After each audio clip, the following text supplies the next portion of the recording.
আসসালামু আলাইকুম। কেমন আছেন সবাই? আলহামদুলিল্লাহ আমি অনেক ভালো আছি। আজকে আমি পোস্ত আর সরিষা দিয়ে একটু ইলিশ মাছ রান্না করেছি আর সেটাই কিন্তু আপনাদের সঙ্গে শেয়ার করছি।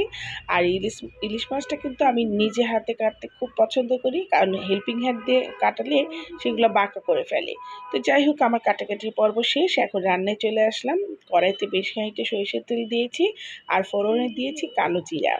তো যাই হোক কালো জিরা যখন ফুটে উঠেছে তখনই ওর ভিতরে মানে ১ টেবিল চামচের মতো পেঁয়াজ বাটা দিয়েছি, সঙ্গে একটু লবণও দিয়েছি। কারণ পেঁয়াজের মানে এই ছিটাছিটি করে হাতটা একদম আমার ঝাঁঝরা হয়ে যায়। তো যাই হোক এখন বাকি মশলাগুলো দিয়ে দিচ্ছি। 1/2 চামচ করে 1/2 চামচ আদা বাটা, একটু জিরা বাটা আর একটু রসুন বাটা দিয়েছি।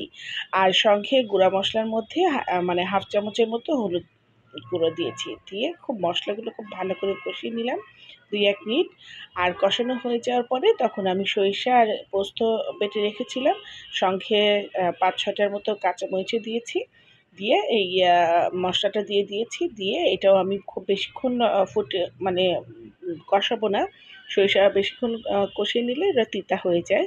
তো যাই হোক আমি একটু কষিয়ে পানি দিয়ে দিয়েছি। আর পানিটা যখন ফুটে উঠেছে তখন এই যে হলুদ আর লবণ দিয়ে মাছটা একটু মেখে রেখেছিলাম। এখন ঝোলের ভিতরে দিয়ে দিলাম। ব্যাস আমার কিন্তু রান্নার কমপ্লিট।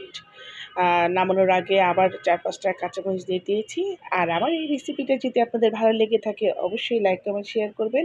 আর বৃষ্টির দিনে খিচুড়ি বা ভাত, গরম ভাতের সাথে এরকম একটা রেসিপি হলে দারুণ লাগে।